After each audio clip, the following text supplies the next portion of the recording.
Hey everyone, happy week back from spring break. How excited are you? I just wanted to take a minute and do a quick devotion with you for the week. We're going to try really hard to get more devotions out as we go through the week, each one of us doing one. Mr. Burnett's been posting integrity devotions on Tuesdays and chapel devotions on Fridays, so make sure you're watching out for some of those things. I'll try and make sure they get posted in the classroom as well, because I think most of Mr. Burnett's stuff is getting posted on Facebook, but we'll make sure that you get that. It's really such a crazy thing, and we really want to be connected with you in the best ways that we can. And I know that YouTube videos aren't the same because we can't talk and we can't, high five or wave at each other or anything. Well, I can wave at you, hi, but we're not really interacting. Where you're just watching a video and I'm talking to my phone right now. I want to do this quick devotion. We've been working through this Lord Teach Us to Pray is the devotions that I've been posting during the week. So a couple of scriptures that go in this devotion. The first one is from Daniel 6, and that is when Daniel is in the lion's den. And if you remember, I'm not going to read the whole chapter. If you want to go back through and read the chapter, it's such a cool story. But we know that they wanted to trap Daniel. And they didn't like the favor that he had with the king. And so they get this law passed, the satraps, the big hoo-ha guys, right? And they don't like Daniel, and they want to trap Daniel. So they get the king to make a law that says that no one can pray except to pray to the king. And Daniel, of course, is not going to do that. And he gets caught praying to God because he continues to pray and he continues to do what God tells him to do. And he ends up, he's broken the law, and he gets thrown into the lion's den. And we know the story that the lions don't eat him, right? And King Darius goes down and realizes that Daniel has made it through the night, that God has closed the mouths of the lions, and he issues a decree for the God of Daniel, and he says, "For he is the living God, and he endures forever. His kingdom will not be destroyed. His dominion will never end. He rescues and he saves. He performs signs and wonders in the heavens and on earth. He has rescued Daniel and from the power of the lions." So I just think that's such a cool story. Also, the other scripture that we have, I'm so sorry, that we have is Luke 18, 1 through 8. And it says, "Then Jesus told the disciples a parable to show them that they should always pray and not give up. He said, in a certain town there was a judge who neither feared God nor cared what people thought. And there was a widow in that town who kept coming to him with a plea, 'Grant me justice against my adversary.' For some time he refused. But finally he said to himself, 'Even though I don't fear God or care about what people think, yet because this widow keeps bothering me, I will see that she gets justice so that she won't eventually come and attack me.' And the Lord said, 'Listen to what the judge says, and will not God listen to what the unjust judge says, and will not God bring about justice for his chosen ones who cry out to him day and night?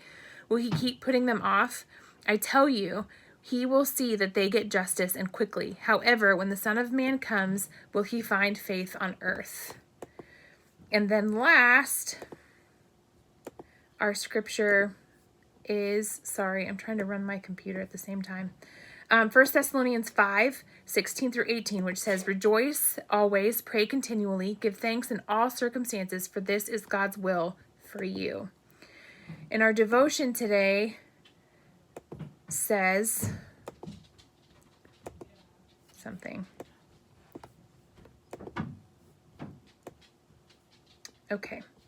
So the writer of the devotion says, "As my 2-year-old son has grown in his ability to talk, he has also grown in his ability to pester. He's a professional at continually saying your name until you give him your undivided attention. But even when he's yelling 'Daddy' at the top of his lungs over and over again, I love him so much, and it makes me so happy to look back at him and reply, 'Yes.' I'm sure none of you have ever purposefully pestered your parents."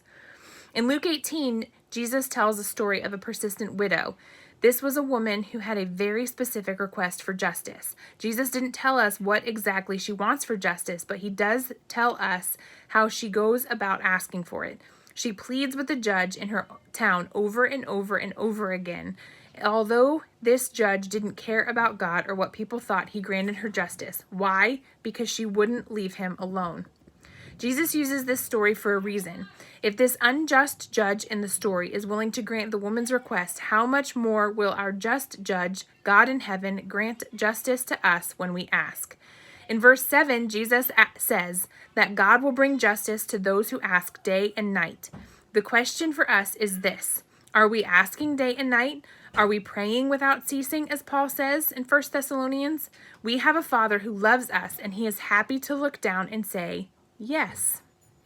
In the same way, Daniel had a pattern for praying every day, even though he was taken as a captive in a foreign country. When the king was duped into passing a law that forbade the people of the kingdom from praying to anyone aside from the king for 30 days, making it illegal for Daniel to pray to God, he had a decision to make. And you know what he did? What he had been doing all along. He opened the windows and prayed to his God 3 times that day. It's okay. Sorry, my dog just walked in the room. No matter the consequences. So he prayed 3 times a day anyway. Why? Because no law was going to stop him from his prayer time. Can you shut the door, please, Jackson? I'm doing a video right now. Please shut the door. Sorry about that. So because no law was going to stop him from his prayer time, right? Daniel prayed anyway. Nothing stopped him from doing that. Nothing stopped him from spending time with a God who loved him so much and whom he loved so much. He prayed without ceasing. This week, practice praying over and over and over again, even for the same things, even for the same things. God knows what you need, but this parable of Jesus tells us that there is power in purposefully and repeatedly asking for the same things. Pray without ceasing today. So what are some things that you're praying for? I know that I am praying for all of this craziness to end. I'm praying for some of my unsaved family members to have peace in this time that's really crazy. I'm praying for my family to stay safe and healthy. I'm praying for all of you to stay safe and healthy, that hopefully in the next month or so we can be together again. So think about those things, what you're praying for. If you need prayer, shoot one of us an email, Mrs. Carol or Mrs. Morgan or myself, and we would be happy to pray with you via email or even set up a Zoom to pray. Whatever you guys need, please let us know so that we can help you out in any way. So this week, you'll be hearing from the rest of us as we go about our week, and we will be praying for you as you are getting back into the routine of learning again after spring break. And just want to tell you that we love you and we miss you.